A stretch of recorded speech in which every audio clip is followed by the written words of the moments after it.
GBC YouTube ಗಣಿತ ಪಾಠದ ಚಾನಲ್ಗೆ ಸ್ವಾಗತ. 10ನೇ ತರಗತಿ ಮಕ್ಕಳೇ, ನಾವಿಂದು ಘಟಕ 14 ಸಂಭವನೀಯತೆ ಈ ಒಂದು ವಿಷಯದ ಬಗ್ಗೆ ಅಧ್ಯಯನ ಮಾಡೋಣವೇ ಮಕ್ಕಳೇ. ನಮ್ಮ ದಿನನಿತ್ಯ ಜೀವನದಲ್ಲಿ ನಾವು ಇಂತಹ ಹೇಳಿಕೆಗಳನ್ನು ನೋಡಿರುತ್ತೇವೆ ಮತ್ತು ಕೇಳಿರುತ್ತೇವೆ.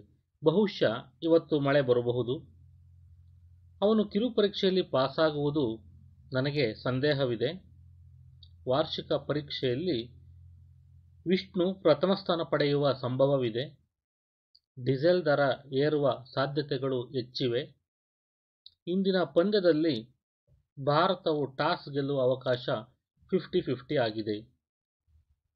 ಮಕ್ಕಳೇ, ಈ ಹೇಳಿಕೆಗಳಲ್ಲಿ ಬಹುಶಃ ಸಂದೇಹ, ಹೆಚ್ಚಿನ ಸಂಭವ, ಅವಕಾಶಗಳು ಇತ್ಯಾದಿ ಪದಗಳು ಅನಿಶ್ಚಿತತೆಯನ್ನು ಸೂಚಿಸುತ್ತವೆ. ಅಂದರೆ ಇಂತಹ ಒಂದು ಬಹುಶಃ ಇತ್ಯಾದಿ ಪದಗಳೇನಿದಾವಲ್ಲ, ಇಲ್ಲಿ ಅವಕಾಶ, ಇತ್ಯಾದಿ, ಸಂದೇಹ, ಸಂಭವ ಇಂಥ ಪದಗಳ ಅನಿಶ್ಚಿತತೆಯ ಸಂಭವನೀಯತೆಯನ್ನು ಸಾಂಖ್ಯಿಕವಾಗಿ ಅಳೆಯಲು ಬಳಸ್ತಕ್ಕಂಥ ಸಾಧ್ಯತೆ ಇದೆ. ಅಂದರೆ ಅನಿಶ್ಚಿತತೆಯನ್ನೂ ಕೂಡ ಒಂದು ನಿರ್ದಿಷ್ಟವಾಗಿ ಅಳತೆ ಮಾಡ್ತಕ್ಕಂಥ, ಲೆಕ್ಕಾಚಾರ ಮಾಡ್ತಕ್ಕಂಥ ಗಣಿತದ ವಿಭಾಗವೇ ಸಂಭವನೀಯತೆ. ಅಂದರೆ ತಪ್ಪಾಗಲಾರದು ಮಕ್ಕಳೇ.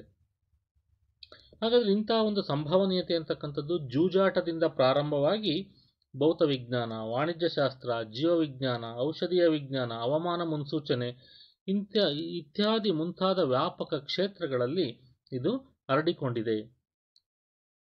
ಮಕ್ಕಳೇ, ಹಾಗಾದರೆ ಇಂತಹ ಒಂದು ಸಂಭವನೀಯತೆಯ ಒಂದು ಸೈದ್ಧಾಂತಿಕ ವಿಧಾನ ಅಥವಾ ಇದನ್ನು ಯಾವ ರೀತಿ ನಾವು ಲೆಕ್ಕಾಚಾರ ಮಾಡಬೇಕು ಎಂಬುದನ್ನು ನಾವು ತಿಳ್ಕೊಳ್ಳೋದಾದರೆ, ಒಂದು ನಾಣ್ಯವನ್ನು ಯಾದೃಚ್ಛಿಕವಾಗಿ ಚಿಮ್ಮಲಾಗಿದೆ.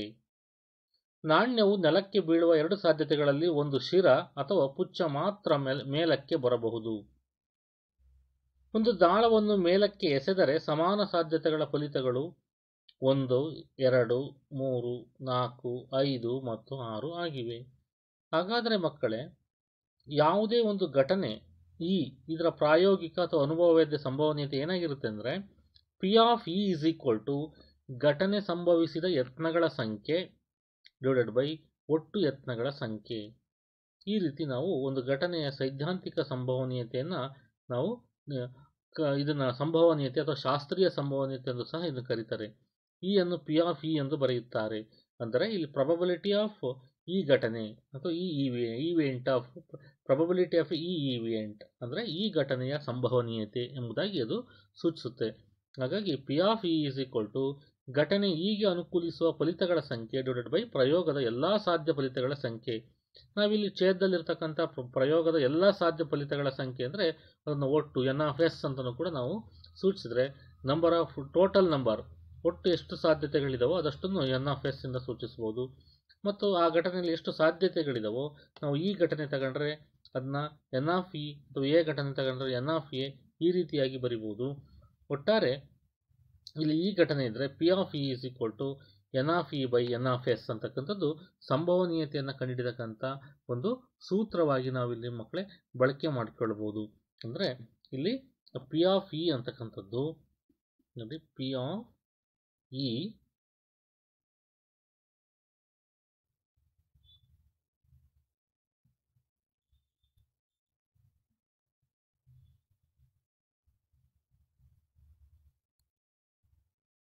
NF by NF. P of E is equal to NF by NF. ಒಂದು ನಾಣ್ಯವನ್ನು ಒಂದು ಸಲ ಚಿಮ್ಮಿದಾಗ ಒಂದು ಶಿರವನ್ನು ಪಡೆಯುವ ಸಂಭವನೀಯತೆಯನ್ನು ಕಂಡುಹಿಡಿಯಿರಿ. ಒಂದು ಪುಚ್ಚವನ್ನು ಪಡೆಯುವ ಸಂಭವನೀಯತೆಯನ್ನು ಕಂಡುಹಿಡಿಯಿರಿ. ಮಕ್ಕಳೇ, ಇಲ್ಲಿ ಒಂದು ನಾಣ್ಯವನ್ನು ನಾವು ಒಂದು ಸಲ ಚಿಮ್ಮಿದಾಗ ಇಲ್ಲಿ ಆಗ್ತಕ್ಕಂಥ ಸಾಧ್ಯತೆಗಳು, ಒಂದು ನಾಣ್ಯವನ್ನು ನಾವು ಚಿಮ್ಮಿದಾಗ ಆಗ್ತಕ್ಕಂಥ ಫಲಿತಗಳ ಘಟನೆಯನ್ನು ಎಸ್ ಅಂತ ನಾವು ಬರೆಯೋದಾದರೆ, ಎಸ್ ಈಸ್ ಈಕ್ವಲ್ ಟು ಏನು ಬೀಳ್ಬೋದು, ಒಂದು ನಾಣ್ಯವನ್ನು ಒಂದು ಸಲ ಚಿಮ್ಮಿದರೆ ಇಲ್ಲಿ ಎರಡು ಸಲ ಅಲ್ಲ, ಒಂದು ಸಲ ಚಿಮ್ಮೋದ್ರಿಂದ ಒಂದು ಹೆಡ್ ಬೀಳೋದು ಅಥವಾ ಶಿರ ಬೀಳ್ಬೋದು, ಎಚ್ ಅಂತ ಕರೆಯೋಣ. ಟೈಲ್ ಬೀಳ್ಬೋದು, ಪುಚ್ಚ ಬೀಳ್ಬೋದು, ಅದನ್ನ ಟಿ ಅಂತ ಕರೆಯೋಣ. ಹಾಗಾದರೆ ಒಟ್ಟು ಫಲಿತಗಳ ಸಂಖ್ಯೆ ಎಷ್ಟಿಲ್ಲಿ? NF is equal to 2. ಹಾಗಾದರೆ ನಾವು ಇಲ್ಲಿ ನಮಗೆ ಒಂದು ಶಿರ ಬೀಳುವ ಘಟನೆಯನ್ನು ಎ ಅಂತ ಇಟ್ಕೊಳ್ಳೋದಾದರೆ ಎ ಘಟನೆ ಏನಂತಾಗಿರುತ್ತೆ, ಇಸ್ ಈಕ್ವಲ್ ಟು ಎಚ್ ಬಿದ್ದಿರುತ್ತೆ. ಹಾಗಾದರೆ ಇಲ್ಲಿ N of A is equal to ಎಷ್ಟಾಗಿರುತ್ತೆ, ಅವಾಗ N of A is equal to 1 ಅಂತ ಬರಿಬೋದು. ಹಾಗಾದರೆ P of A is equal to ಸೂತ್ರ ಏನು, N of A by N of S ಆಗುತ್ತೆ. ಎನ್ ಆಫ್ ಎ ಬೆಲೆ ಎಷ್ಟು, 1. ಎನ್ ಆಫ್ ಎಸ್ ಬೆಲೆ ಎಷ್ಟು, 2. ಅದೇ ರೀತಿ ಪಿ ಆಫ್ ಬಿ ಅಂದರೆ ನಾವು ಈಗ ಶಿರ ಬೀಳುವ ಘಟನೆ ನಮಗೆ ಎರಡಕ್ಕೆ 1, ಎರಡನೇ 1 ಅನ್ನೋದು ಗೊತ್ತಾಯಿತು. ಹಾಗಾದರೆ ಪುಚ್ಚ ಬೀಳುವ ಘಟನೆಯನ್ನು ನಾವು ಬಿ ಅಂತ ಇಟ್ಕೊಂಡ್ರೆ ನಮಗೆ ಬಿ ಈಸ್ ಈಕ್ವಲ್ ಟು ಅವಾಗ ಏನಾಗುತ್ತೆ, ಟಿ ಅಂತ ಇಟ್ಕೊಳ್ಳೋಣ, ಟೈಲ್ಸ್ ಆಗುತ್ತೆ. ಹಾಗಾದರೆ N of B is equal to ಸಂಖ್ಯೆ, ಒಟ್ಟು ಸಂಖ್ಯೆ ಎಷ್ಟಿದ್ದಾವೆ, 1. ಹಾಗಾದರೆ P of B is equal to ಸೂತ್ರ ಏನು, N of B by N of S. N of B by N of S is equal to 1/2. ಇಲ್ಲಿ ಕೂಡ ಯಾಕೆಂದರೆ ಒಟ್ಟು ಫಲಿತಗಳ ಸಂಖ್ಯೆ 2ಕ್ಕೆ ಪುಚ್ಚ ಬೀಳುವ ಸಾಧ್ಯತೆ 1, ಹಾಗಾಗಿ 2ನೇ 1 ಅಂತ ಹೇಳ್ಬೋದು. ಆ ಕಾರಣದಿಂದ ಇಲ್ಲಿ ಒಂದು ಶಿರವನ್ನು ಪಡೆಯುವ ಸಂಭವನೀಯತೆ 2ನೇ 1, ಒಂದು ಪುಚ್ಚವನ್ನು ಪಡೆಯುವ ಸಂಭವನೀಯತೆ ಅದು ಕೂಡ 2ನೇ 1 ಎಂದು ನಾವು ಹೇಳ್ತೀವಿ ಮಕ್ಕಳೇ. ಇಲ್ಲಿ ಮಕ್ಕಳೇ ಇನ್ನೊಂದು ಉದಾಹರಣೆಯನ್ನು ಗಮನಿಸಿ. ಇಲ್ಲಿ ಒಂದು ಚೀಲದಲ್ಲಿ ಒಂದೇ ಗಾತ್ರದ ಒಂದು ಕೆಂಪು ಚೆಂಡು, ಒಂದು ನೀಲಿ ಚೆಂಡು ಮತ್ತು ಒಂದು ಹಳದಿ ಚೆಂಡುಗಳಿವೆ. ಕೃತಿಕಾಳು ಚೀಲದೊಳಗೆ ನೋಡದೆಯೇ ಅದರಿಂದ ಒಂದು ಚೆಂಡನ್ನು ತೆಗೆಯುತ್ತಾಳೆ. ಅವಳು ತೆಗೆಯುವ ಚೆಂಡು ಒಂದು ಹಳದಿ ಚೆಂಡು ಆಗಿರುವ, ಕೆಂಪು ಚೆಂಡು ಆಗಿರುವ ಅಥವಾ ನೀಲಿ ಚೆಂಡು ಆಗಿರುವ ಸಂಭವನೀಯತೆಯನ್ನು ಕಂಡುಹಿಡಿಯಿರಿ. ಮಕ್ಕಳೇ, ಚೀಲದಲ್ಲಿರ್ತಕ್ಕಂಥ ಒಂದು ಕೆಂಪು ಚೆಂಡು, ಒಂದು ನೀಲಿ ಚೆಂಡು ಮತ್ತು ಒಂದು ಹಳದಿ ಚೆಂಡು, ಒಟ್ಟು ಚೆಂಡುಗಳ ಸಂಖ್ಯೆ ಇಲ್ಲಿ 3 ಇವೆ. ಹಾಗಾಗಿ ನಾವಿಲ್ಲಿ ಚೆಂಡುಗಳು 3 ಇರೋದ್ರಿಂದ N of S is equal to ನಾವು 3 ಅಂತ ಕರೆಯೋಣ. ಇಲ್ಲಿ ಎಸ್ ಅಂತಕ್ಕಂಥದ್ದು ಒಂದು ಕೆಂಪು ಚೆಂಡು, ಒಂದು ನೀಲಿ ಚೆಂಡು ಮತ್ತು ಒಂದು ಹಳದಿ ಚೆಂಡು ಆಗಿದೆ. ಹಾಗಾದರೆ ಇಲ್ಲಿ ಹಳದಿ ಚೆಂಡು ಆಗಿರುವ ಘಟನೆಯನ್ನು ನಾವು ಎ ಅಂತ ತಗೊಳ್ಳೋದಾದರೆ, ಎ ಎಂಬುದು ಹಳದಿ ಚೆಂಡು,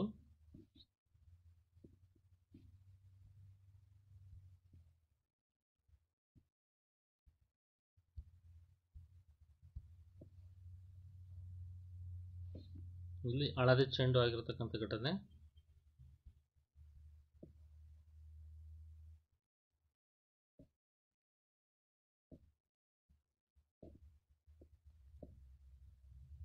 ಹಳದಿ ಚೆಂಡು ಆಗಿರುವ ಘಟನೆ.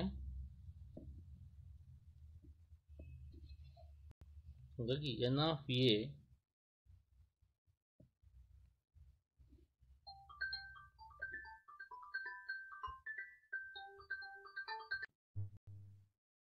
N of A is equal to 1. ಆದ್ದರಿಂದ ಪಿ ಆಫ್ ಎ ಅಂದರೆ ಎ ಘಟನೆಯ ಸಂಭವನೀಯತೆ ಅಂದರೆ ಹಳದಿ ಚೆಂಡುಗಳ ಆಗಿರುವ ಸಂಭವನೀಯತೆ P of A is equal to 1/3 ಎಂಬುದಾಗಿ ಹೇಳ್ಬೋದು. ಅದೇ ರೀತಿ ಕೆಂಪು ಚೆಂಡು ಆಗಿರುವ ಸಂಭವನೀಯತೆಯನ್ನು ನಾವು ತೆಗೆದುಕೊಳ್ಳೋದಾದರೆ, ಕೆಂಪು ಚೆಂಡು ಆಗಿರುವ ಘಟನೆಯನ್ನು ನಾವು ಬಿ ಅಂತ ಇಟ್ಕೊಳ್ಳೋಣ. ಹಾಗಾದರೆ ಬಿ ಇಸ್ ಈಕ್ವಲ್ ಟು ಕೆಂಪು ಚೆಂಡು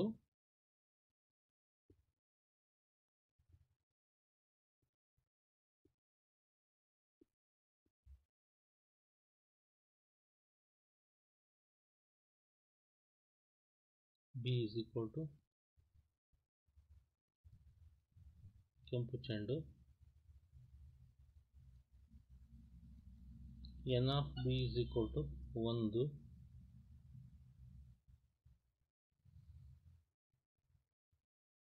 P of B is equal to 1/3. ಅದೇ ರೀತಿ ನಾವು ನೀಲಿ ಆಗಿರುವ ಚೆಂಡಿನ ಸಂಭವನೀಯತೆಯನ್ನು ತೆಗೆದುಕೊಂಡ್ರೆ ಆ ಘಟನೆ ಸಿ ಆಗಿದ್ರೆ ಅದು ಸಹ ಎಷ್ಟಾಗುತ್ತೆ? 1/3.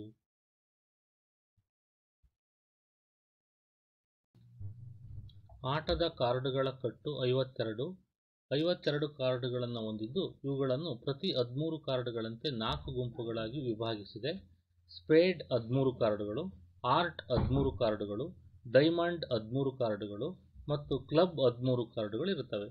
ಇಲ್ಲಿ ಕ್ಲಬ್ ಮತ್ತು ಸ್ಪೇಡ್ಸ್ ಕಾರ್ಡುಗಳು ಕಪ್ಪು ಬಣ್ಣದವುಗಳಾಗಿದ್ದು ಆರ್ಟ್ಸ್ ಮತ್ತು ಡೈಮಂಡ್ ಕಾರ್ಡುಗಳು ಕೆಂಪು ಬಣ್ಣದವು ಆಗಿರುತ್ತವೆ.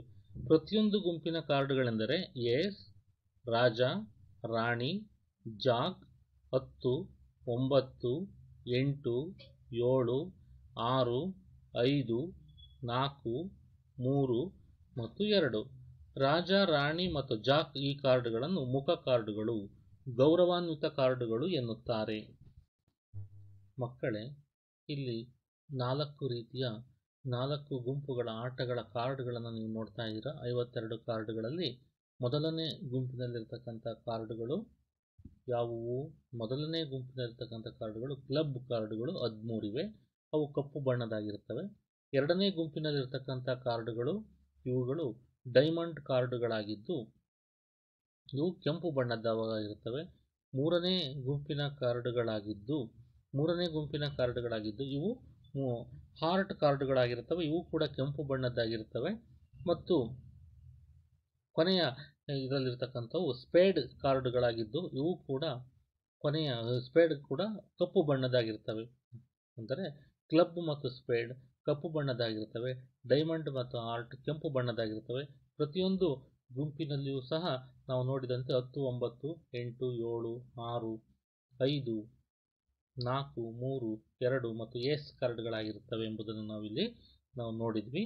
ಮತ್ತು ರಾಜ, ರಾಣಿ ಮತ್ತು ಜಾಕ್ ಅಂತೇಳಿ ಗೌರವಾನ್ವಿತ ಕಾರ್ಡುಗಳು ಅಂತೇಳಿ ಕರಿತಿದ್ವಿ. ಕೊನೆ 3 ಇರ್ತಕ್ಕಂಥ ಕಾರ್ಡುಗಳನ್ನು ಎಲ್ಲ ಗುಂಪಿನಲ್ಲೂ ಗಮನಿಸಿ, ಅವು ರಾಜ, ರಾಣಿ ಮತ್ತು ಜಾಕ್ ಕಾರ್ಡುಗಳಾಗಿರ್ತವೆ. ಮಕ್ಕಳೇ, ಹಾಗಾದರೆ ಇದನ್ನು ಉಪಯೋಗಿಸಿಕೊಂಡು ನಾವು ಇದರಿಂದ ಒಂದು ಲೆಕ್ಕವನ್ನು ನಾವು ಮಾಡೋದಾದರೆ, ಚೆನ್ನಾಗಿ ಬೆರೆಸಿದ 52 ಕಾರ್ಡುಗಳ ಒಂದು ಕಟ್ಟಿನಿಂದ ಒಂದು ಕಾರ್ಡನ್ನು ತೆಗೆಯಲಾಗಿದೆ. ಆ ಕಾರ್ಡ್ ಒಂದು ಏಸ್ ಆಗಿರುವ ಒಂದು ಏಸ್ ಆಗಿಲ್ಲದ ಸಂಭವನೀಯತೆಯನ್ನು ಕಂಡುಹಿಡಿಯಿರಿ. ಹಾಗಾದರೆ ನಾವು ಎಸ್ ಅಂತಕ್ಕಂಥದ್ದು ಇಸ್ಪೀಟ್ ಕಾರ್ಡ್ಗಳ ಕಟ್ಟಿನಿಂದ ಒಂದು ಕಾರ್ಡನ್ನು ತೆಗೆಯುವುದು ಅಂತ ಆದರೆ ಒಟ್ಟು ಕಾರ್ಡ್ಗಳ ಸಂಖ್ಯೆ ನಮಗೆ ಗೊತ್ತಿದೆ 50 ಇದೆ. ಹಾಗಾಗಿ N of S is equal to 52. N of S is equal to ನಾವು 52 ಅಂತೇಳಿ ನಾವು ತೆಗೆದುಕೊಳ್ತೀವಿ. ಯಾಕೆ ಅಂದರೆ ಎಸ್ ಅಂತಕ್ಕಂಥದ್ದು ಇಸ್ಪೀಟ್ ಕಾರ್ಡ್ಗಳ ಕಟ್ಟಿನಿಂದ ಒಂದು ಕಾರ್ಡನ್ನು ತೆಗೆಯತಕ್ಕಂಥದ್ದು. ಹಾಗಾದರೆ ಪ್ರತಿಯೊಂದು ಗುಂಪಿನಲ್ಲೂ ಒಂದು ಕಾರ್ಡ್ ಇರುತ್ತವೆ, ಒಟ್ಟು 4 ಕಾರ್ಡ್ಗಳಿರುತ್ತವೆ. ಹಾಗಾದರೆ ನಾವು ಏಸ್ ಆಗಿರುವ ಘಟನೆಯನ್ನು, ಏಸ್ ಕಾರ್ಡ್ಗಳು ಇರ್ತಕ್ಕಂಥ ಘಟನೆಯನ್ನು ಎ ಅಂತ ತೆಗೆದುಕೊಂಡ್ರೆ ಅಲ್ಲಿ ಎ ಅಂತಕ್ಕಂಥದ್ದು ಏಸ್ ಆಗಿರುವ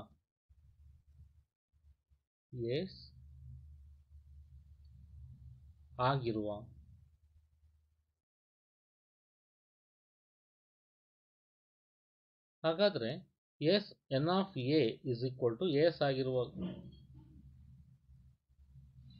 4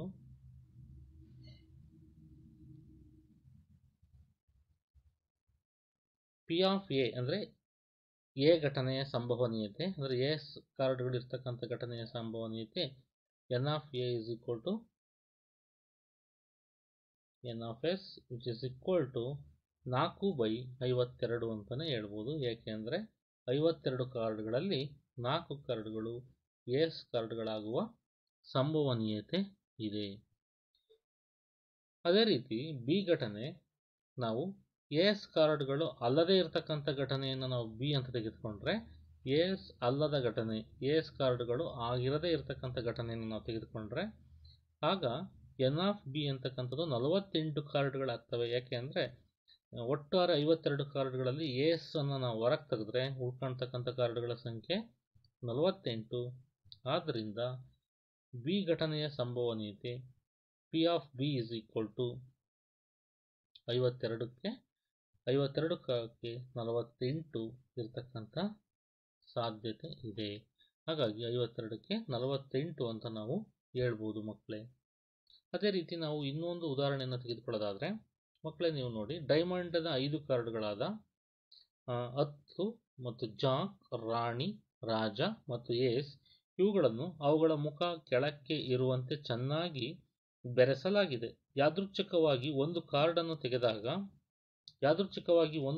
ತೆಗೆದಾಗ ಆ ಕಾರ್ಡ್ ರಾಣಿಯಾಗಿರುವ ಸಂಭವನೀಯತೆ ಎಷ್ಟು ಅಂತ ಕೇಳಿದರೆ, ರಾಣಿ ಕಾರ್ಡನ್ನು ತೆಗೆದು ಪಕ್ಕದಲ್ಲಿರಿಸಿ, ಅಂದರೆ ಅದನ್ನು ಬಿಟ್ಟು ಎರಡನೇ ಕಾರ್ಡನ್ನು ಆರಿಸಿದಾಗ ಒಂದು ಏಸ್ ಮತ್ತು ಒಂದು ರಾಣಿಯಾಗಿರುವ ಸಂಭವನೀಯತೆ ಎಷ್ಟು?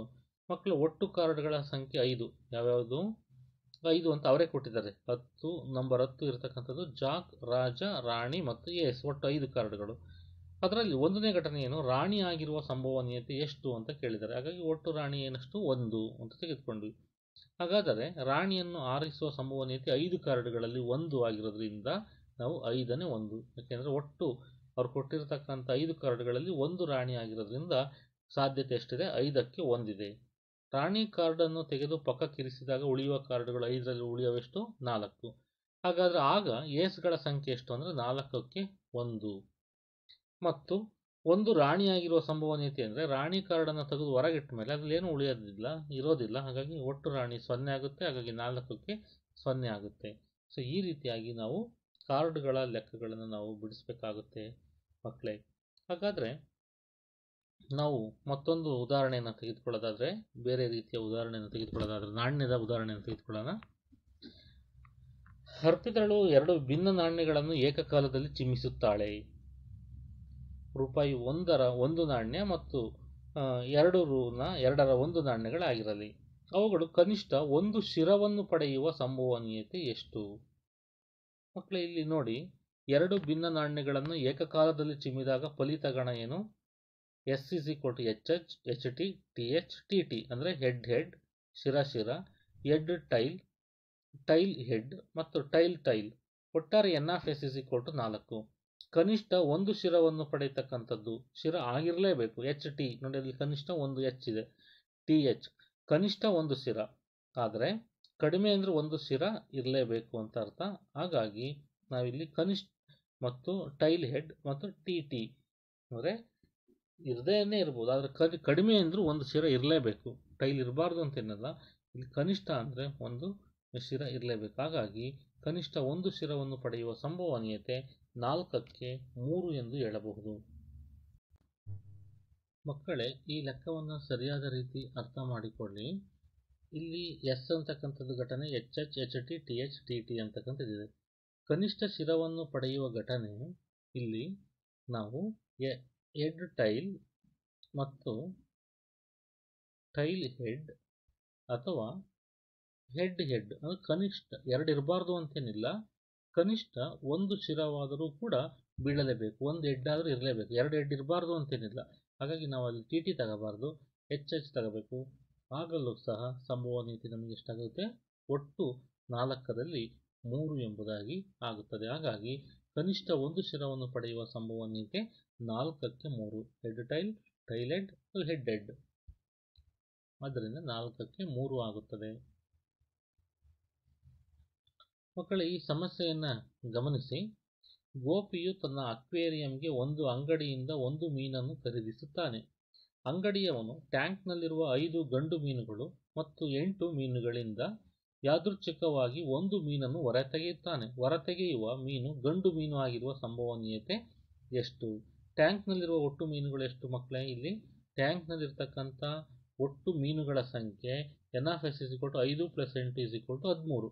ಯಾಕೆ ಅಂದರೆ 5 ಗಂಡು ಮೀನು, 8 ಹೆಣ್ಣು ಮೀನುಗಳು, ಒಟ್ಟು 13 ಮೀನುಗಳಿವೆ. ಗಂಡು ಮೀನುಗಳ ಸಂಖ್ಯೆ ಎಷ್ಟು?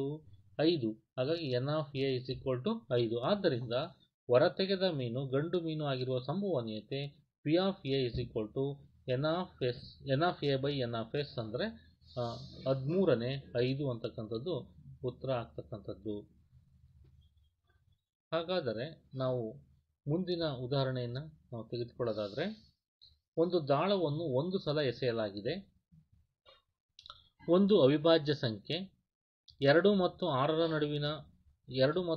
ನಡುವಿನ ಒಂದು ಸಂಖ್ಯೆ ಮತ್ತು ಒಂದು ಬೆಸ ಸಂಖ್ಯೆಯನ್ನು ಪಡೆಯುವ ಸಂಭವನೀಯತೆಯನ್ನು ಕಂಡುಹಿಡಿಯಿರಿ.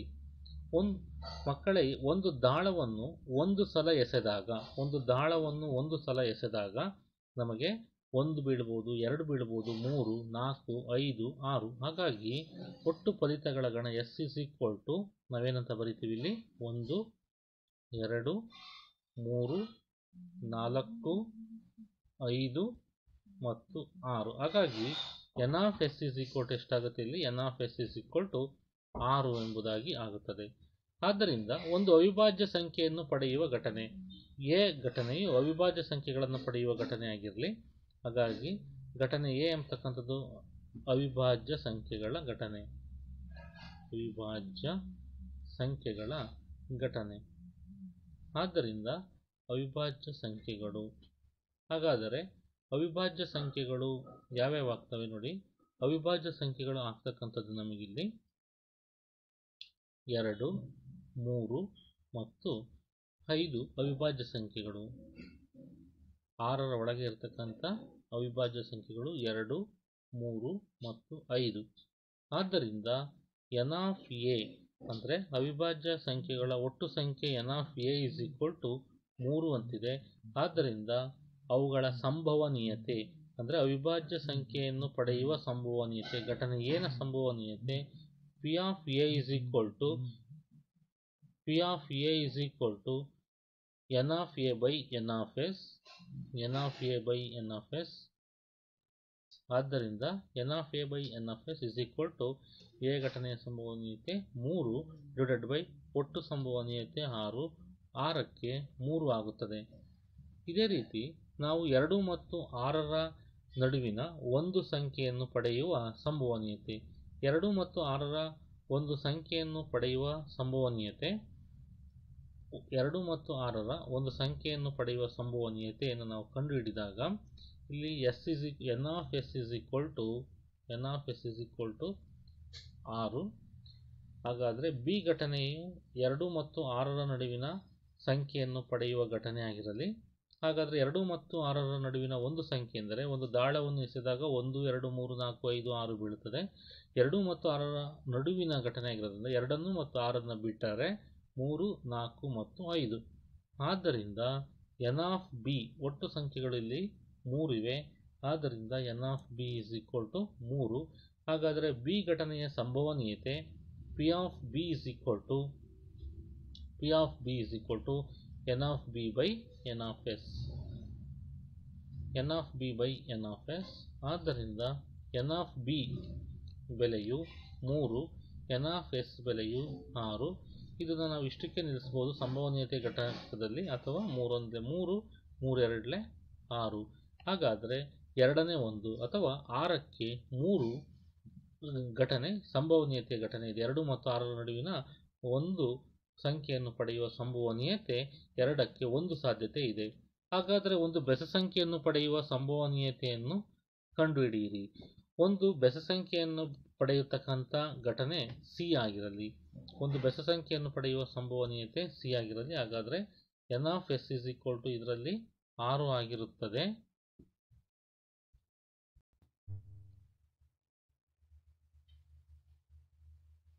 c is equal to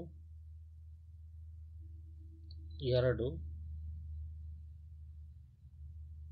c is equal to 2. ಬೆಸ ಸಂಖ್ಯೆಯನ್ನು ಪಡೆಯುವ ಸಂಭವನೀಯತೆ 6ರ ಒಳಗಿನ ಬೆಸ ಸಂಖ್ಯೆಗಳು 1, 3 ಮತ್ತು 5. ಸೊ ಇಲ್ಲೂ ಸಹ n of c is equal to ನಾವು n of c is equal to 3 ಆಗುತ್ತದೆ. ಆದ್ದರಿಂದ ನಮಗೆ c ಘಟನೆಯ ಸಂಭವನೀಯತೆ P of c is equal to n of c divided by n of s. ಆದ್ದರಿಂದ n of c ಅಂದರೆ 3 divided by n of s ಅಂದರೆ 6. ಆದ್ದರಿಂದ 3 1 3, 3 2 6. ಆದ್ದರಿಂದ 1/2 ಎಂಬುದು ನಮಗೆ ಬೆಸ ಸಂಖ್ಯೆಯನ್ನು ಪಡೆಯುವ ಸಂಭವನೀಯತೆ ಆಗಿರುತ್ತದೆ ಮಕ್ಕಳೇ. ಹಾಗಾದರೆ ಮಕ್ಕಳೇ, ನಾವು ಇನ್ನೊಂದು ಪ್ರಶ್ನೆಯನ್ನು ಇಲ್ಲಿ ಗಮನಿಸಿ. ಒಂದು ಅವಕಾಶದ ಆಟದಲ್ಲಿ ಒಂದು ಸೂಚಕವು ಚಕ್ರಾಕಾರವಾಗಿ ತಿರುಗಿ 1 2 3 4 5 6 7 8 ಈ ಅಂಕಿಗಳಲ್ಲಿ ಯಾವುದಾದರೂ ಒಂದು ಅಂಕಿಯನ್ನು ಸೂಚಿಸುವಂತೆ ನಿಶ್ಚಲವಾಗುತ್ತದೆ. ಇವೆಲ್ಲವೂ ಸಮಾನ ಸಾಧ್ಯತೆಗಳನ್ನು ಹೊಂದಿವೆ. ಹಾಗಾದರೆ ಸೂಚಕವು 8 ಅನ್ನು ಒಂದು ಬೆಸ ಸಂಖ್ಯೆ, 2ಕ್ಕಿಂತ ದೊಡ್ಡದಾದ ಒಂದು ಸಂಖ್ಯೆ ಮತ್ತು 9ಕ್ಕಿಂತ ಚಿಕ್ಕದಾದ ಒಂದು ಸಂಖ್ಯೆಯನ್ನು ಸೂಚಿಸುವ ಸಂಭವನೀಯತೆ ಎಷ್ಟು? ಹಾಗಾದರೆ ಇಲ್ಲಿ ನಾವು ಒಟ್ಟು ಇಲ್ಲಿ ಸೂಚಕ ತೋರಿಸ್ತಕ್ಕಂಥ ಸಂಖ್ಯೆಗಳು 8 ಆಗಿರೋದ್ರಿಂದ ನಾವು ಎಸ್ ಘಟನೆ N of S is equal to 8 ಅಂತೇಳಿ ಕರಿತೀವಿ. ಹಾಗಾದರೆ ಸೂಚಕವು 8 ಮೊದಲನೇ ಪ್ರಶ್ನೆಯಲ್ಲಿ ಕ್ವಶನ್ ನಂಬರ್ 1 ಇದರಲ್ಲಿ ಎ ಏನು ಯಾವ ಘಟನೆ 8 ತೋರಿಸುವ ಘಟನೆ. ಆದ್ದರಿಂದ N of A is equal to ಒಟ್ಟು N of A is equal to ಒಂದು ಸಂಖ್ಯೆ ಇರುತ್ತದೆ 8 ಸೂಚಿಸ್ತಕ್ಕಂಥದ್ದು. ಹಾಗಾದರೆ ಇದರ ಸಂಭವನೀಯತೆ ಎಷ್ಟು? P of A is equal to 8ನೇ 1 ಎಂಬುದಾಗಿ ನಾವು ಹೇಳಬಹುದು. ಎಂದರೆ ಇದರ ಸಂಭವನೀಯತೆ 8ಕ್ಕೆ ಒಂದು ಸಾಧ್ಯತೆ ಇದೆ, 8 ಸೂಚಿಸತಕ್ಕಂಥ ಒಂದು ಸಾಧ್ಯತೆ ಇದೆ. ಹಾಗಾದರೆ ಮಕ್ಕಳೇ ಇದೇ ರೀತಿ ನಾವು ಎಲ್ಲವನ್ನೂ ಕೂಡ ನಾವು ಬರಿತಾ ಹೋದರೆ ಪಿ ಆಫ್ ಬಿ ಘಟನೆಯ ಸಂಭವನೀಯತೆಯನ್ನು ನಾವು ನೇರವಾಗಿ ಬರೆಯೋಣ. ಬಿ ಘಟನೆಯನ್ನು ಓದಿಕೊಂಡಾಗ ಒಂದು ಬೆಸ ಸಂಖ್ಯೆ ನೋಡಿ, ಕೊಟ್ಟಿರ್ತಕ್ಕಂಥ ಸಂಖ್ಯೆಗಳಲ್ಲಿ ಬೆಸ ಸಂಖ್ಯೆಗಳು ಯಾವ್ಯಾವ ಇದ್ದಾವೆ? 1 ನಿಲ್ಬೋದು ಸೂಚಕ, 3 ನಿಲ್ಬೋದು, 5 ನಿಲ್ಬೋದು, ಮತ್ತೆ 7 ನಿಲ್ಬೋದು. ಅಂದರೆ 1, 3, 5, 7 ಒಟ್ಟು 4 ಸಂಖ್ಯೆಗಳು. ಹಾಗಾದರೆ ಆದ್ದರಿಂದ 1, 3, 5, 7 ಆಗಿರೋದ್ರಿಂದ 4 ಸಂಖ್ಯೆ ಆಗಿರೋದ್ರಿಂದ ಇದು ಒಟ್ಟು ಸಂಖ್ಯೆಗಳು 8ರಲ್ಲಿ 4 ಸಂಖ್ಯೆಗಳಿರೋದ್ರಿಂದ 1, 3, 5, 7. ಹಾಗಾಗಿ 8ಕ್ಕೆ 4 ಸಾಧ್ಯತೆಗಳಿವೆ. ಅಂದರೆ ಬೆಸ ಸಂಖ್ಯೆಯನ್ನು ಸೂಚಿಸ್ತಕ್ಕಂಥ ಘಟನೆಗಳು.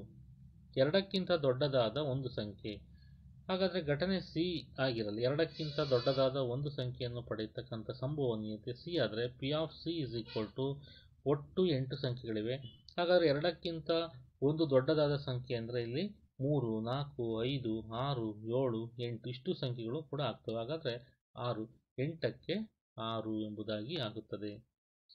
ಇನ್ನು 9ಕ್ಕಿಂತ ಚಿಕ್ಕದಾದ ಒಂದು ಸಂಖ್ಯೆಯನ್ನು ಪಡೆಯುವ ಸಂಭವನೀಯತೆ ಎಷ್ಟು ಅಂದ್ರೆ ಆ ಘಟನೆಯನ್ನು ನಾವು ಡಿ ಅಂತ ಇಟ್ಕೊಳ್ಳೋಣ. 9ಕ್ಕಿಂತ ಚಿಕ್ಕದಾದ ಸಂಖ್ಯೆಗಳು ಎಲ್ಲ 8 ಸಂಖ್ಯೆಗಳು ಕೂಡ 1ರಿಂದ 8 ಕೂಡ 9ಕ್ಕಿಂತ ಚಿಕ್ಕದಾದ ಸಂಖ್ಯೆಗಳು. ಹಾಗಾಗಿ 8ಕ್ಕೆ 8 ಇದೊಂದು ಖಚಿತ ಘಟನೆ ಅಂತ ನಾವಿಲ್ಲಿ ಹೇಳ್ಬೋದು. ಹಾಗಾಗಿ P of D is equal to 8ಕ್ಕೆ 8 ಈಕ್ವಲ್ ಟು 1 ಅಂತಲೂ ಕೂಡ ನಾವು ಬರೀಬೋದು. ಇದೊಂದು ಖಚಿತ ಘಟನೆ. ಆದ್ದರಿಂದ 9ಕ್ಕಿಂತ ಚಿಕ್ಕದಾದ ಒಂದು ಸಂಖ್ಯೆಯನ್ನು ಸೂಚಿಸುವ ಸಂಭವನೀಯತೆ 8ಕ್ಕೆ 8. ಅಂದರೆ ಇಲ್ಲಿ ಈ ಲೆಕ್ಕದಲ್ಲಿ 8 ಸೂಚಿಸ್ತಕ್ಕಂಥದ್ದು 8ಕ್ಕೆ 1 ಸಾಧ್ಯತೆ. ಬೆಸ ಸಂಖ್ಯೆಯನ್ನು ಸೂಚಿಸುವ ಸಾಧ್ಯತೆ 8ಕ್ಕೆ 4 ಸಾಧ್ಯತೆ. 2ಕ್ಕಿಂತ ದೊಡ್ಡದಾದ ಒಂದು ಸಂಖ್ಯೆಯನ್ನು ಸೂಚಿಸುವ ಸಂಖ್ಯೆ 8ಕ್ಕೆ 6. ಹಾಗಾದರೆ 9ಕ್ಕಿಂತ ಚಿಕ್ಕದಾದ ಒಂದು ಸಂಖ್ಯೆಯನ್ನು ಸೂಚಿಸುವ ಘಟನೆ 8ಕ್ಕೆ 6. 9ಕ್ಕಿಂತ ಚಿಕ್ಕದಾದ ಸಂಖ್ಯೆ ಆದರೆ 8ಕ್ಕೆ 8 ಸಹ ಆಗಿರುತ್ತದೆ. ಮಕ್ಕಳೇ, ಒಂದು ದಾಳವನ್ನು ಒಂದು ಸಲ ಎಸೆಯಲಾಗಿದೆ. ಒಂದು ಅವಿಭಾಜ್ಯ ಸಂಖ್ಯೆ 2 ಮತ್ತು 6ರ ನಡುವಿನ ಒಂದು ಸಂಖ್ಯೆ ಒಂದು ಬೆಸ ಸಂಖ್ಯೆಯನ್ನು ಪಡೆಯುವ ಸಂಭವನೀಯತೆಯನ್ನು ಈಗ ತಾನೇ ನಾವು ಒಂದು ಲೆಕ್ಕದಲ್ಲಿ ತಿಳ್ಕೊಂಡ್ವಿ ಮಕ್ಕಳೇ. ಹಾಗಾದರೆ ನಮಗೆ ಗೊತ್ತಿದೆ ಇದು ಒಂದು ದಾಳವನ್ನು 6 1 2 3 4 ಮತ್ತು 5 6 ಅಂತ ಆಗುತ್ತೆ. ಅವಿಭಾಜ್ಯ ಸಂಖ್ಯೆಗಳ 3 ಇದ್ದಾವೆ, 2 3 5. ಹಾಗಾಗಿ ಅವಿಭಾಜ್ಯ ಸಂಖ್ಯೆಯನ್ನು ಪಡೆಯುವ ಸಂಭವನೀಯತೆ 6ಕ್ಕೆ 3. ಅದೇ ರೀತಿ ಅವಿಭಾಜ್ಯ ಸಂಖ್ಯೆಯನ್ನು 2 ಮತ್ತು 6ರ ನಡುವಿನ ಒಂದು ಸಂಖ್ಯೆ ನಾವು ಆಗಲೇ ಹೇಳಿದ್ವಿ 3 4 5. ಆದ್ದರಿಂದ ಅದು ಕೂಡ 6ಕ್ಕೆ 3 ಆಗುತ್ತೆ. ಬೆಸ ಸಂಖ್ಯೆನೂ ಕೂಡ 1 3 5 ಆಗೋದ್ರಿಂದ ಅದು ಕೂಡ 6ಕ್ಕೆ 3 ಆಗುತ್ತದೆ ಎಂಬ ಲೆಕ್ಕವನ್ನು ನಾವು ತಿಳ್ಕೊಂಡಿದ್ವಿ ಮಕ್ಕಳೇ. 12 ದೋಷಪೂರಿತ ಪೆನ್ನುಗಳು ಆಕಸ್ಮಿಕವಾಗಿ 132 ಉತ್ತಮ ಪೆನ್ನುಗಳೊಂದಿಗೆ ಸೇರಿಕೊಂಡಿವೆ. ಒಂದು ಪೆನ್ನನ್ನು ನೋಡಿದ ಕೂಡಲೇ ಅದು ದೋಷಪೂರಿತವೇ ಅಥವಾ ಅಲ್ಲವೇ ಎಂಬುದನ್ನು ಹೇಳಲು ಸಾಧ್ಯವಿಲ್ಲ. ಯಾದೃಚ್ಛಿಕವಾಗಿ ಒಂದು ಪೆನ್ನನ್ನು ಗುಂಪಿನಿಂದ ಹೊರತೆಗೆಯಲಾಗಿದೆ. ಹೊರತೆಗೆದ ಪೆನ್ನು ಉತ್ತಮವಾಗಿರುವ ಸಂಭವನೀಯತೆಯನ್ನು ಕಂಡುಹಿಡಿಯಿರಿ. ಮಕ್ಕಳೇ, ಇಲ್ಲಿ ದೋಷಪೂರಿತ ಪೆನ್ನುಗಳ ಸಂಖ್ಯೆ 12. ಹಾಗಾದರೆ ಉತ್ತಮ ಪೆನ್ನುಗಳ ಸಂಖ್ಯೆ ಎಷ್ಟಾಗ್ತವೆ? 130. ಉತ್ತಮ ಪೆನ್ನುಗಳ ಸಂಖ್ಯೆ 132 ಇದೆ. ಈ 132ರಲ್ಲಿ 12 ದೋಷಪೂರಿತವೂ ಸಹ ಇದ್ದಾವೆ. ಒಟ್ಟು ಪೆನ್ನುಗಳ ಸಂಖ್ಯೆ 144 ಇದೆ. ಹಾಗಾಗಿ ಹೊರತೆಗೆದ ಪೆನ್ನು ಉತ್ತಮ ಪೆನ್ನು ಆಗಿರುವ ಸಾಧ್ಯತೆ 132. ಆದ್ದರಿಂದ ಇಲ್ಲಿ ಹೊರತೆಗೆದ ಪೆನ್ನು ಉತ್ತಮ ಪೆನ್ನು ಆಗಿರುವ ಸಂಭವನೀಯತೆ 144ಕ್ಕೆ 132 ಅಂದರೆ 12ಕ್ಕೆ 1 ಎಂಬುದಾಗಿ ಆಗುತ್ತದೆ. ಮಕ್ಕಳೇ, ಈ ಒಂದು ಸಮಸ್ಯೆಯನ್ನು ಗಮನಿಸಿ. ಒಂದು ಪೆಟ್ಟಿಗೆಯಲ್ಲಿ 1 ರಿಂದ 90ರವರೆಗಿನ ಸಂಖ್ಯೆಗಳನ್ನು ನಮೂದಾಗಿರುವ 90 ಬಿಲ್ಲೆಗಳಿವೆ. ಪೆಟ್ಟಿಗೆಯಿಂದ ಒಂದು ಬಿಲ್ಲೆಯನ್ನು ಯಾದೃಚ್ಛಿಕವಾಗಿ ತೆಗೆದರೆ ಅದು 2 ಅಂಕಿಯ ಒಂದು ಸಂಖ್ಯೆ ಮತ್ತು ಒಂದು ಪೂರ್ಣ ವರ್ಗ ಸಂಖ್ಯೆ ಮತ್ತು 5 ರಿಂದ ಭಾಗವಾಗುವ ಒಂದು ಸಂಖ್ಯೆಯನ್ನು ಹೊಂದಿರುವ ಸಂಭವನೀಯತೆಯನ್ನು ಕಂಡುಹಿಡಿಯಿರಿ. ಒಟ್ಟು ಬಿಲ್ಲೆಗಳ ಸಂಖ್ಯೆ ಇಲ್ಲಿ 50 ಆಗಿರೋದ್ರಿಂದ n of s is equal to 50 ಅಂತ ಆಗುತ್ತೆ. 2 ಅಂಕಿಗಳ ಸಂಖ್ಯೆಯನ್ನು ಪಡೆಯುವ ಘಟನೆಗಳು ಇಲ್ಲಿ ಒಟ್ಟು 2 ಅಂಕಿಯ ಸಂಖ್ಯೆ 1 ರಿಂದ 91ರಲ್ಲಿ 1 ರಿಂದ 9ಅನ್ನು ಬಿಟ್ಟು ಉಳಿದಂತೆ 10 ರಿಂದ 90 ತನಕ ಇರತಕ್ಕಂಥ ಸಂಖ್ಯೆ, ಅಂದರೆ ಕೇವಲ 9ನ ಸಂಖ್ಯೆಯನ್ನು ಮಾತ್ರ ತೆಗೆದರೆ ಉಳಿದಂತೆ ಎಲ್ಲ 81 ಸಂಖ್ಯೆಗಳು ಕೂಡ 2 ಅಂಕಿಯ ಸಂಖ್ಯೆಗಳಾಗಿರ್ತವೆ. ಹಾಗಾದರೆ ಆ ಘಟನೆಯನ್ನು ನಾವು ಎ ಅಂತ ಇಟ್ಕೊಂಡ್ರೆ, ಅಂದರೆ 2 ಅಂಕಿಯ ಸಂಖ್ಯೆಯನ್ನು ಪಡೆಯುವ ಘಟನೆಯ ಸಂಭವನೀಯತೆ P of A is equal to ಮಕ್ಕಳೇ, ಇಲ್ಲಿ ಎನ್ ಆಫ್ ಎಸ್ ಅಂತ ಬರ್ತೀವಲ್ಲ, ಇದು ಎನ್ ಆಫ್ ಎಸ್ ಅಂತಕ್ಕಂಥದ್ದು 90 ಆಗಿರುತ್ತೆ. ಎನ್ ಆಫ್ ಎಸ್ ಅಂತಕ್ಕಂಥದ್ದು 90, ಯಾಕೆಂದರೆ ಒಟ್ಟು ಸಂಖ್ಯೆಗಳು 90 ಇವೆ. ಹಾಗಾದರೆ ಪಿ ಆಫ್ ಎ ಅಂತಕ್ಕಂಥದ್ದು 2 ಅಂಕಿಯ ಸಂಖ್ಯೆಯನ್ನು ಹೊಂದಿರುವ ಘಟನೆ ಅಂದರೆ ನಮಗೆ ಗೊತ್ತಿರುವಂತೆ 90ಕ್ಕೆ 81 ಅಂತಕ್ಕಂಥದ್ದು ಒಟ್ಟು 2 ಅಂಕಿಯ ಸಂಖ್ಯೆಗಳಾಗಿರ್ತಕ್ಕಂಥ ಘಟನೆ. ಒಂದು ಪೂರ್ಣ ವರ್ಗ ಸಂಖ್ಯೆ. ಹಾಗಾದರೆ ಪೂರ್ಣ ವರ್ಗ ಸಂಖ್ಯೆ ಆಗುವ ಘಟನೆಗಳನ್ನು ನಾವು ಪಿ ಆಫ್ ಬಿ ಅಂತ ಇಟ್ಕೊಳ್ಳೋಣ. ಹಾಗಾದರೆ 90ರಲ್ಲಿ ಒಟ್ಟು ಪೂರ್ಣ ವರ್ಗ ಸಂಖ್ಯೆಗಳು ನಮಗೆ 9 ಇವೆ. ಯಾವ್ಯಾವುದು 9 ಪೂರ್ಣ ವರ್ಗ ಸಂಖ್ಯೆಗಳು ಯಾವ್ಯಾವುದು ಅಂದರೆ ಮಕ್ಕಳೇ, ಇಲ್ಲಿ ನಾವು ಹೇಳ್ಬೋದು ಒಂದೊಂದಲೇ 1 ಪೂರ್ಣ ವರ್ಗ ಸಂಖ್ಯೆ, ಮತ್ತು 4 ಪೂರ್ಣ ವರ್ಗ ಸಂಖ್ಯೆ, ಮತ್ತು 9 ಪೂರ್ಣ ವರ್ಗ ಸಂಖ್ಯೆ, ಮತ್ತು 4 4 16, 5 5 25, 6 6 36, 7 7 49, 8 8 64, 9 9 81. ಅಂದರೆ ಇಷ್ಟು ಸಂಖ್ಯೆಗಳು ಕೂಡ 1 2 3 4 5 6 7 8 9 ಸಂಖ್ಯೆಗಳು ಕೂಡ ಇಲ್ಲಿ ಏನಾಗಿದ್ದಾವೆ, ವರ್ಗ ಸಂಖ್ಯೆಗಳಾಗಿದ್ದಾವೆ. ಹಾಗಾದರೆ 90ಕ್ಕೆ 9 ಅಂತಕ್ಕಂಥದ್ದು ಒಂದು ಪೂರ್ಣ ವರ್ಗ ಸಂಖ್ಯೆಯನ್ನು ಪಡೆಯುವ ಘಟನೆಗಳು ಆಗಿರುತ್ತವೆ. ಹಾಗಾದರೆ ಮಕ್ಕಳೇ, ನಾವಿಲ್ಲಿ ಮೂರನೇ ಲೆಕ್ಕದಲ್ಲಿ 5 ರಿಂದ ಭಾಗವಾಗುವ ಒಂದು ಸಂಖ್ಯೆಯನ್ನು ಹೊಂದಿರುವ ಸಂಭವನೀಯತೆ, 5 ರಿಂದ ಭಾಗವಾಗ್ತಕ್ಕಂಥ ಸಂಭವನೀಯತೆಯನ್ನು ನಾವು ಪಿ ಆಫ್ ಸಿ ಅಂತ ಇಟ್ಕೊಳ್ಳೋಣ. ಹಾಗಾದರೆ ಪಿ ಆಫ್ ಸಿ ಅಂತ ಇಟ್ಕೊಳ್ಳೋದಾದರೆ P of C is equal to ಎಷ್ಟಾಗುತ್ತೆ, 90ಕ್ಕೆ ಎಷ್ಟಾಗುತ್ತೆ ಅನ್ನೋದನ್ನು ನಾವು ನೋಡ್ಕೊಳ್ಳೋಣ. ಹಾಗಾದರೆ 5 ರಿಂದ ಭಾಗವಾಗುವ ಸಂಖ್ಯೆಗಳು ಯಾವ್ಯಾವ ಇದರಲ್ಲಿ 90ರ ನಡುವೆ ಇರತಕ್ಕಂಥ 5 ರಿಂದ ಭಾಗವಾಗುವ ಸಂಖ್ಯೆಗಳು 5, 10, 15, 20, 25, 30, 35, 40, 45, 50, 55, 60, 65, 70, 75, 80, 85 ಮತ್ತು 90. ಹಾಗಾದರೆ ಒಟ್ಟು ಇರತಕ್ಕಂಥ ಸಂಖ್ಯೆಗಳು 5 ರಿಂದ ಭಾಗವಾಗುವ ಒಟ್ಟು ಸಂಖ್ಯೆಗಳನ್ನು ಪಡಿತಕ್ಕಂಥ ಸಾಧ್ಯತೆ ಇದರಲ್ಲಿ 18 ಸಂಖ್ಯೆಗಳಿವೆ ಮಕ್ಕಳೇ. ಆದ್ದರಿಂದ ನಾವಿಲ್ಲಿ 18 ಸಂಖ್ಯೆಗಳು, ಈ 18 ಸಂಖ್ಯೆಗಳು 5 ರಿಂದ ಭಾಗವಾಗುವ ಒಂದು ಸಂಖ್ಯೆಯನ್ನು ಪಡೆಯುವ ಸಂಭವನೀಯತೆ ಇದೆ. ಆದ್ದರಿಂದ 90ಕ್ಕೆ 18 ಎಂಬುದಾಗಿ ನಾವು ಇಲ್ಲಿ ಬರಿಬೇಕಾಗುತ್ತೆ ಮಕ್ಕಳೇ. 90ಕ್ಕೆ 18 ಸಂಖ್ಯೆಗಳು 5 ರಿಂದ ಭಾಗವಾಗುವ ಒಂದು ಸಂಖ್ಯೆಯನ್ನು ಹೊಂದಿರುವ ಸಂಭವನೀಯತೆ ಆಗಿದೆ. ಒಂದು ಗುಂಪಿನಲ್ಲಿರುವ 144 ಬಾಲ್ ಪೆನ್ನುಗಳಲ್ಲಿ 20 ಪೆನ್ನುಗಳು ದೋಷಪೂರಿತವಾಗಿವೆ ಮತ್ತು ಉಳಿದವು ಉತ್ತಮವಾಗಿವೆ. ನೂರಿಯು ಪೆನ್ನು ಉತ್ತಮವಾಗಿದ್ದರೆ ಖರೀದಿಸುತ್ತಾನೆ, ಆದರೆ ದೋಷಪೂರಿತವಾಗಿದ್ದರೆ ಖರೀದಿಸುವುದಿಲ್ಲ. ಅಂಗಡಿಯವನು ಯಾದೃಚ್ಛಿಕವಾಗಿ ಒಂದು ಪೆನ್ನನ್ನು ತೆಗೆದುಕೊಂಡು ಆಕೆಗೆ ನೀಡುತ್ತಾನೆ. ಅವಳು ಇದನ್ನು ಖರೀದಿಸದ ಸಂಭವನೀಯತೆ ಎಷ್ಟು? ಮಕ್ಕಳೇ, ಇಲ್ಲಿ ದೋಷಪೂರಿತ ಪೆನ್ನುಗಳ ಸಂಖ್ಯೆ 20, ಉತ್ತಮವಾಗಿರುವ ಪೆನ್ನುಗಳ ಸಂಖ್ಯೆ ನೋಡಿ. ಉತ್ತಮವಾಗಿರುವ ಪೆನ್ನುಗಳು ಒಟ್ಟಾರೆ 144 ಬಾಲ್ ಪೆನ್ನುಗಳಲ್ಲಿ 20 ಪೆನ್ನುಗಳು ದೋಷಪೂರಿತವಾಗಿವೆ. ಹಾಗಾದರೆ ದೋಷಪೂರಿತವಾಗಿರುವ ಪೆನ್ನುಗಳನ್ನು 144ರಲ್ಲಿ 20 ಕಳೆದ್ರೆ 124 ಆಗುತ್ತದೆ. ಹಾಗಾದರೆ ಖರೀದಿಸುವ ಚೆನ್ನಾಗಿರತಕ್ಕಂಥ ಪೆನ್ನುಗಳನ್ನು ಮಾತ್ರ ಖರೀದಿಸ್ತಾರೆ. ಹಾಗಾದರೆ ಖರೀದಿಸುವ ಒಟ್ಟು ಸಾಧ್ಯತೆಗಳು 124. ಹಾಗಾದರೆ ನೂರಿಯು ಪೆನ್ನನ್ನು ಖರೀದಿಸುವ ಸಂಭವನೀಯತೆ 144ಕ್ಕೆ 124. ಇದನ್ನು ಸುಲಭ ರೂಪಕ್ಕೆ ತಂದರೆ 36ಕ್ಕೆ 31 ಆಗುತ್ತದೆ. ಹಾಗಾದರೆ ಖರೀದಿಸದಿರುವ ಒಟ್ಟು ಸಾಧ್ಯತೆಗಳು 20. ಯಾಕೆ 20 ಪೆನ್ನುಗಳು ದೋಷಪೂರಿತವಾಗಿರ್ತವೆ, ಅವುಗಳನ್ನು ಯಾರೂ ಕೂಡ ಖರೀದಿಸುವುದಿಲ್ಲ. ಆದ್ದರಿಂದ ಆಕೆಯು ಅಂದರೆ ನೂರಿಯು ಖರೀದಿಸದಿರುವ ಸಂಭವನೀಯತೆಯು ಒಟ್ಟು 144ಕ್ಕೆ 20 ಅಂದರೆ 36ಕ್ಕೆ 55 ಪೆನ್ನುಗಳನ್ನು ಖರೀದಿಸದಿರುವ ಸಾಧ್ಯತೆಗಳು ಇವೆ. ಒಂದು ಆಟದಲ್ಲಿ 1 ರೂಪಾಯಿಯ ಒಂದು ನಾಣ್ಯವನ್ನು 3 ಸಲ ಚಿಮ್ಮಿಸಲಾಗುತ್ತದೆ. ಪ್ರತಿ ಸಲದ ಫಲಿತವನ್ನು ದಾಖಲಿಸಲಾಗುತ್ತದೆ. ಹನೀಫನು ಪ್ರತಿ ಸಲವೂ ಒಂದೇ ಫಲಿತಾಂಶ ಅಂದರೆ 3 ಶಿರಗಳು ಅಥವಾ 3 ಪುಚ್ಚಗಳು ಬಂದರೆ ಆಟದಲ್ಲಿ ಗೆಲ್ಲುತ್ತಾನೆ, ಇಲ್ಲದಿದ್ದರೆ ಸೋಲುತ್ತಾನೆ. ಹನೀಫನು ಆಟದಲ್ಲಿ ಸೋಲುವ ಸಂಭವನೀಯತೆಯನ್ನು ಲೆಕ್ಕಾಚಾರ ಮಾಡಿ. ಹಾಗಾದರೆ ಒಂದು ನಾಣ್ಯವನ್ನು 3 ಬಾರಿ ಚಿಮ್ಮಿದಾಗ 8 ಫಲಿತಗಳು ಉಂಟಾಗುತ್ತವೆ. Head head head, H H H ಅಂದರೆ ಇದು ಟಿ ಅಂದರೆ ಟೈಲ್ ಅಂತಾಗುತ್ತೆ. ಹಾಗಾದರೆ H H H, H H T, H T H, T H H, T T H, H T T, T H T, T T T. ಇದರರ್ಥ T T T ಅಂದರೆ 3 ಸಲನೂ ಕೂಡ tail ಬರ್ಬೋದು. T H T ಅಂದರೆ ಒಂದು ಸಲ tail, 3 ನಾಣ್ಯಗಳಲ್ಲಿ ಒಂದು ನಾಣ್ಯ tile, ಒಂದು ನಾಣ್ಯ ಎಡ್ಡು, ಮತ್ತೊಂದು ನಾಣ್ಯ ಟೈಲು, ಈ ರೀತಿ ಬರೋ ಸಾಧ್ಯತೆ ಅಂತ ಅರ್ಥ ಮಾಡ್ಕೊಳ್ಬೇಕು. ಹಾಗಾದರೆ ಒಟ್ಟು ಸಾಧ್ಯತೆಗಳ ಸಂಖ್ಯೆ 8 ಇವೆ. ಹನೀಫನು ಸೋಲುವ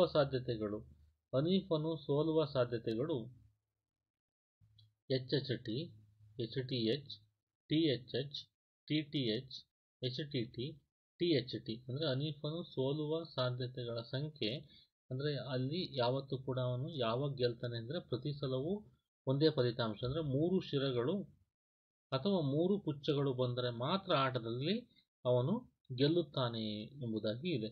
ಆದ್ದರಿಂದ ಹನೀಫನ್ನು ಗೆಲ್ಲಬೇಕಾಗಿದ್ದರೆ ಇಲ್ಲಿ ನೋಡಿ 3 ರೌಂಡ್ ಆಗಿರತಕ್ಕಂಥ 3 ಎಚ್ ಎಚ್ ಎಚ್ ಬಂದಿರಬೇಕು, ಇಲ್ಲ 3 ಟಿ ಟಿ ಟಿ ಬಂದಿರಬೇಕು. ಆದ್ದರಿಂದ ಹನೀಫನ್ನು ಸೋಲುವ ಸಾಧ್ಯತೆ, ಇನ್ನು ಉಳಿದಂಥ ಎಲ್ಲ ಘಟನೆಯಲ್ಲೂ ಕೂಡ ಹನೀಫನ್ನು ಸೋಲುವುದರಿಂದ ಇಲ್ಲಿ ಹನೀಫನ್ನು ಸೋಲುವ ಎಲ್ಲ ಘಟನೆಗಳನ್ನು ಇಲ್ಲಿ ದಾಖಲಿಸಲಾಗಿದೆ. ಅಂದರೆ H H H, T T T ಬಿಟ್ಟು ಅವೆರಡರ ಮಾತ್ರ ಅವನು ಗೆಲ್ತಾನೆ. ಹಾಗಾದರೆ ಉಳಿದಂಥ ಘಟನೆಗಳ ಸಂಭವನೀಯತೆ ಹನೀಫನ್ನು ಸೋಲುವ ಸಾಧ್ಯತೆಗಳು 6 ಆಗಿರ್ತವೆ. ಹಾಗಾದರೆ ಹನೀಫನು ಪಂದ್ಯವನ್ನು ಸೋಲುವ ಸಂಭವನೀಯತೆ 8ಕ್ಕೆ 6 ಅಥವಾ 4ಕ್ಕೆ 3 ಅಂತ ನಾವು ಹೇಳಬಹುದು. ಒಂದು ದಾಳವನ್ನು 2 ಸಲ ಎಸೆಯಲಾಗಿದೆ. 2 ಸಲ 5 ಮೇಲೆ ಬರದಿರುವ, ಕನಿಷ್ಠ 1 ಸಲ 5 ಮೇಲೆ ಬರುವ ಸಂಭವನೀಯತೆ ಎಷ್ಟು? ನಮಗೊಂದು ಸುಳಿವು ಕೊಟ್ಟಿದ್ದಾರೆ ಮಕ್ಕಳೇ. ಈ ಲೆಕ್ಕದಲ್ಲಿ ಒಂದು ದಾಳವನ್ನು 2 ಸಲ ಎಸೆಯುವುದು ಮತ್ತು 2 ದಾಳಗಳನ್ನು ಏಕಕಾಲದಲ್ಲಿ ಎಸೆಯುವುದು, 2 ಪ್ರಯೋಗಗಳು ಒಂದೇ ಅಂತ ನಾವು ಪರಿಗಣಿಸಬೇಕು. ಹಾಗಾದರೆ ಒಟ್ಟು ಸಾಧ್ಯತೆಗಳು ನಮಗೆ ಗೊತ್ತಿದೆ, 36 ಒಟ್ಟು ಸಾಧ್ಯತೆಗಳಾಗ್ತವೆ. 6 × 6 = 36. ಯಾಕೆಂದರೆ 6 1, 6 2, 6 3, 6 4, 6 5, 6 6, ಅದೇ ರೀತಿ 6 2, 6 3, ಈ ರೀತಿ ನಾವು ಬರಿತಾ ಹೋದಾಗ ಒಟ್ಟು ಸಾಧ್ಯತೆಗಳ ಸಂಖ್ಯೆ 36 ಆಗುತ್ತದೆ. 2 ದಾಳಗಳನ್ನು ಮೇಲಕ್ಕೆ ಎಸೆದಾಗ ಸಾಧ್ಯ ಫಲಿತಾಂಶಗಳು, 2 ದಾಳಗಳು ಮೇಲಕ್ಕೆ ಸಾಧ್ಯ ಫಲಿತಾಂಶಗಳು 1 1, 1 2, 1 3, 1 4, 1 6, 2 1, 2 2, 2 3, 2 4, 2 6, 3 1, 3 2, 3 3, 3 4, 3 5, 3 6, 4 1, 4 2, 4 3, 4 4, 4 5, 4 6, 6 1, 6 2, 6 3, 6 4, 6 5, 6 6. ಇಲ್ಲಿ ಮಕ್ಕಳೇ ನಾವು 2 ದಾಳಗಳನ್ನು ಮೇಲಕ್ಕೆ ಎಸೆದಾಗ ಅವ್ರು ಹೇಳಿರ್ತಕ್ಕಂಥದ್ದು 2 ಸಲ 5 ಮೇಲೆ ಬರದಿರುವ. ಇಲ್ಲಿ 2 ಸಲ 5 ಮೇಲೆ ಬರದಿರುವ ಅಂತ ಅಂದಾಗ ನಾವಿಲ್ಲಿ ತೆಗೆದುಕೊಂಡದ್ದನ್ನು ಗಮನಿಸಿ. ನಾವಿಲ್ಲಿ 5 ಬರಬಾರದು, ಆದ್ದರಿಂದ ಇಲ್ಲಿ 1 4 ಆದಮೇಲೆ ನಾವು 1 6ನ ತೆಗೆದುಕೊಂಡಿದ್ದೀವಿ. ಯಾಕೆ ಅಂದರೆ ನಮಗೆ 5 ಬರಬಾರದು. ಅದೇ ರೀತಿ ಇಲ್ಲಿ ನೋಡಿ 3 3, 3 4, 3 5ನ ತೆಗೆದುಕೊಂಡಿಲ್ಲ ಇಲ್ಲಿ. ಯಾಕೆ? 5 ಮೇಲೆ ಬರದಿರುವ ಅಂತ ಹೇಳಿದ್ದಾರೆ. ಅದೇ ರೀತಿ 4 5ನ ಇಲ್ಲಿ ತೆಗೆದುಕೊಂಡಿಲ್ಲ, 5 ಬರಬಾರದು. ಅದೇ ರೀತಿ 6 5ನ ಇಲ್ಲಿ ತೆಗೆದುಕೊಂಡಿಲ್ಲ, ಯಾಕೆ? 5 ಬರಬಾರ್ದು. ಹಾಗಾದರೆ ಅಂಥವುಗಳನ್ನು ನಾವು ಬಿಟ್ಟಾಗ 2 ಸಲ 5 ಮೇಲೆ ಬಾರದಿರುವ ಸಾಧ್ಯತೆಗಳು 25. ನಾವು ಇವುಗಳನ್ನು ನಾವು 36ರಲ್ಲಿ ಆ ಘಟನೆಗಳನ್ನು ನಾವು ಬಿಟ್ಟಿದ್ದೀವಿ. ಯಾವುದ್ಯಾವುದು? ಇಲ್ಲೊಂದು 1, 2, 3 ಮತ್ತು 4 ಮತ್ತು 5 ಎಲ್ಲಿ ಬರುತ್ತೋ ಅವೆಲ್ಲವನ್ನು ಕೂಡ ನಾವು ಬಿಟ್ಟಾಗ ನಮಗೆ 2 ಸಲ 5 ಮೇಲೆ ಬಾರದಿರುವ ಸಾಧ್ಯತೆಗಳು 5 ಕೂಡ ಬರಬಾರದು. ಈ ರೀತಿ ಇರ್ತಕ್ಕಂಥ ಸಂಖ್ಯೆಗಳನ್ನು ನಾವು ತೆಗೆದಾಗ ನಮಗೆ ಬರ್ತಕ್ಕಂಥದ್ದು 2 ಸಲ 5 ಬಾರದಿರುವ ಸಂಭವನೀಯತೆ ನಮಗೆ 36ಕ್ಕೆ 25. ಹಾಗಾದ್ರೆ ಅವ್ರದ್ದು ಇನ್ನೊಂದು ಪ್ರಶ್ನೆ, 5 ಕನಿಷ್ಠ 1 ಬಾರಿ ಬರುವ ಸಂಭವನೀಯತೆ ಎಷ್ಟು ಅಂತ ಕೇಳಿದರೆ, ಅದರಲ್ಲೇ ಎರಡನೇ ಪ್ರಶ್ನೆ, ಕನಿಷ್ಠ 1 ಸಲ 5 ಮೇಲೆ ಬರುವ ಸಂಭವನೀಯತೆ ಎಷ್ಟು? ಅಂದರೆ ಈಗ ನಾವು ಇಲ್ಲಿ ತನಕ ಏನು ಮಾಡಿದ್ವಲ್ಲ, 36ಕ್ಕೆ 25 ಅಷ್ಟು ಸಂಖ್ಯೆಗಳನ್ನು ನಾವು ತೆಗೆದ್ರೆ ಒಂದು ಘಟನೆ ಅಂತ ತಿಳ್ಕೊಂಡು 1 ಮೈನಸ್ 2 ಸಲ ಮೇಲೆ 5 ಬಾರದಿರೋ ಸಂಭವನೀಯತೆ ಅಂತ ನಾವು ಲೆಕ್ಕಾಚಾರ ಮಾಡಿದರೆ 1 ಮೈನಸ್ 36ನೇ 25. ಇಲ್ಲಿ ನಮಗೆ ಭಿನ್ನರಾಶಿಯ ನಾವು ಇಲ್ಲಿ ಮಾಡಿರ್ತಕ್ಕಂಥದ್ದು ಭಿನ್ನರಾಶಿಯ ವ್ಯವಕಲನ. 36 ನಮಗೆ ಲಾಸ ಆಗುತ್ತೆ. 36 ಲಾಸ ಆಗೋದ್ರಿಂದ ಇಲ್ಲಿ 1 ಇಂಟು ಲಾಸ 36 ಗುಣಿಸಿದ್ರೆ 36 ಮೈನಸ್ ಈ ಕಡೆ 36 ಹೋಗಿ ಉಳ್ಕೊಂತಕ್ಕಂಥದ್ದು 25. ಹಾಗಾದರೆ 36ರಲ್ಲಿ 25 ಕಳೆದ್ರೆ 11. ಆದ್ದರಿಂದ 36ಕ್ಕೆ 11 ಅಂತಕ್ಕಂಥದ್ದು ಅಂದರೆ 11 ಬಾರಿ ಅಂತಕ್ಕಂಥದ್ದು ಕನಿಷ್ಠ 1 ಸಲ 5 ಮೇಲೆ ಬರುವ ಸಂಭವನೀಯತೆ. ಮೊದಲು ಮಾಡಿದ್ದು 5 ಮೇಲೆ ಬಾರದಿರುವ ಸಂಭವನೀಯತೆ. 5 ಬಿಟ್ಟು ಲೆಕ್ಕಾಚಾರ ಮಾಡಿದಾಗ ನಮಗೆ 5 ಬಿಟ್ಟರೆ ಉಳಿದಂಥ ಎಲ್ಲ ಘಟನೆಗಳನ್ನು ತೆಗೆದುಕೊಂಡಾಗ 36ಕ್ಕೆ 25 ಆಯಿತು. ಎರಡನೇ ಸಲ 5 ಮಾತ್ರ ಬರಬೇಕು ಅಂತಂದಾಗ 5 ಮಾತ್ರ ಬರ್ತಕ್ಕಂಥವು 36ಕ್ಕೆ 11 ಘಟನೆಗಳು. ಅಂದರೆ 5 ಒಂದ್ಸಲಿನಾರು ಸಹ ಕಾಣಿಸ್ಕೊಳ್ಬೇಕು ಅಂಥ ಘಟನೆಗಳು 36ಕ್ಕೆ 11 ಆಗಿದೆ. ಈ ಒಂದು ಸಂಭವನೀಯತೆ ಅಂದರೆ ಕನಿಷ್ಠ 5 1 ಬಾರಿ ಬರುವ ಸಂಭವನೀಯತೆ 36ಕ್ಕೆ 11 ಆಗಿದೆ. ಬಾರದಿರುವ ಸಂಭವನೀಯತೆ ಆದರೆ 36ಕ್ಕೆ 25 ಆಗಿದೆ. ಮಕ್ಕಳೇ, ನಾವು ಇದುವರೆಗೂ ಸಹ ಸಂಭವನೀಯತೆಗೆ ಸಂಬಂಧಪಟ್ಟಂಥ ಅನೇಕ ಅಂಶಗಳನ್ನು ತಿಳಿದುಕೊಂಡೆವು. ಮಕ್ಕಳೇ, ಈ ಎಲ್ಲ ಅಂಶಗಳನ್ನು ಸಹ ನೀವು ಪುನರ್ಮನನ ಮಾಡಿಕೊಳ್ಳುತ್ತೀರಾ ಎಂಬ ನಂಬಿಕೆ ನನಗಿದೆ. ನಿಮ್ಮೆಲ್ಲರಿಗೂ ಕೂಡ ಧನ್ಯವಾದಗಳು.